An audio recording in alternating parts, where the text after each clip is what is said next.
Imagine a footballer at the peak of his career, a devoted husband, a proud father, a man who just won another Premier League title, got married, and was planning for a quiet summer with his family. That was Diogo Jota. Then, in a flash, everything changed. On July 3, 2025, Diogo Jota and his younger brother Andre were killed in a tragic car accident while driving through Spain. The news stunned the world. In this video, we take you through the life, rise, and heartbreaking loss of a footballer who was more than just a player. He was a symbol of resilience, humility, and heart. Diogo José Teixeira da Silva, known to the football world as Diogo Jota, was born in Porto, Portugal, in 1996. From a young age, he had the fire of a competitor. His feet spoke the language of football long before he learned the language of fame. After playing in Portugal with Paços de Ferreira, Jota's talent was undeniable. He moved on to Atletico Madrid, and then was loaned out to Wolverhampton Wanderers in England. There, he found his footing and his fame. Jota helped Wolves rise to the Premier League and quickly became one of the most exciting players in English football, but it was his move to Liverpool in 2020 that catapulted him into the hearts of millions. His pace, pressing, and nose for goal made him the perfect fit for Klopp's high-octane team. Whether coming off the bench or starting up front, Jota delivered. He scored crucial goals, including hat-tricks, derby winners, and European night screamers. He wasn't flashy, he was focused. Over the course of 5 years at Liverpool, he helped bring home titles, and formed a powerful bond with fans and teammates alike. By 2025, he had become more than a footballer. He was a leader, a father of 3, and a man deeply grounded in his values. Just weeks after lifting the Premier League trophy, and days after his wedding to his longtime partner Ruth Cardoso, Jota planned a quiet drive with his brother through northern Spain. Because of recent minor surgery on his lungs, he had been advised not to fly. Instead, the brothers took a scenic drive that was supposed to be uneventful. But shortly after midnight on July 3rd, their car, a Lamborghini, blew a tire while overtaking another vehicle on the A52 motorway. The car veered off the road, flipped, and caught fire. It was instant. Neither Diogo nor Andre survived. The news hit like an earthquake. Fans, players, and entire clubs were in shock. It didn't feel real. How could a young man so full of life, who just days earlier had posted smiling wedding photos, be gone? People gathered outside Anfield in silence. Scarves, flowers, and candles began to pile up. There were no words, just tears, tributes, and disbelief.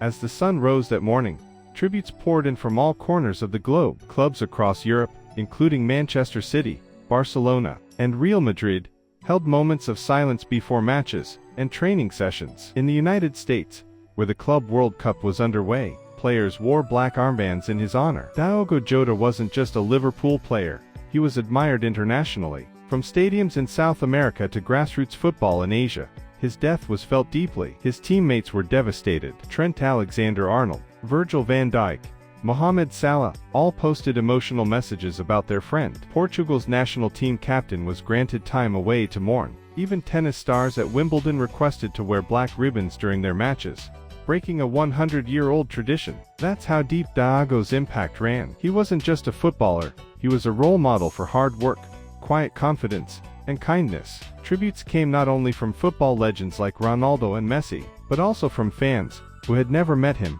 fans who felt like they had lost a brother. On July 5, 2025, in the town of Gondomar, Portugal, the funeral for Diogo and Andre was held. It was a heartbreaking scene, thousands of people lining the streets, families holding each other, children in Liverpool jerseys crying quietly. Jota's wife, parents, and children were surrounded by teammates, coaches, and dignitaries. His closest teammates flew in from around the world. Some carried floral tributes, others simply stood in silence. It was a funeral, but also a celebration. People remembered Diogo's humility, his joy when scoring, and how he always made time for young fans. A mural of him forming a heart with his hands, a gesture he often made after scoring, was painted near Anfield just days after his passing. Now, that mural is covered with handwritten messages and candles, a shrine for the boy who never sought the spotlight but earned it anyway. In the days and weeks after Diogo's death, one thing became clear: his legacy would last far beyond his final game. Liverpool officially retired the number 20 jersey from both their men's and women's teams. His number became a symbol of determination, loyalty, and humility. Youth academies in Portugal and England began hosting memorial tournaments in his name. A charity fund was set up by his family to support young footballers from underprivileged backgrounds, something Diogo had quietly supported throughout his life. Fans remembered not just his goals, but his gestures. He was known for staying after games to sign autographs for every single child in the front row. He never turned down an interview with local media. He brought his kids to training sessions, joked with teammates, and treated everyone, from staff to stewards, with respect.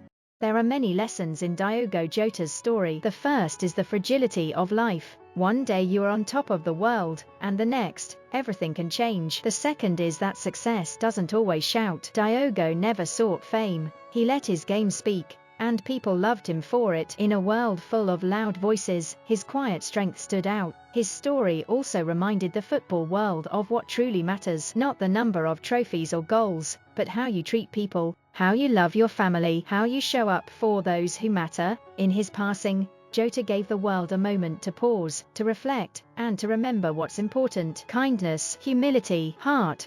So, what do we remember about Diogo Jota? We remember his smile, his passion, his drive.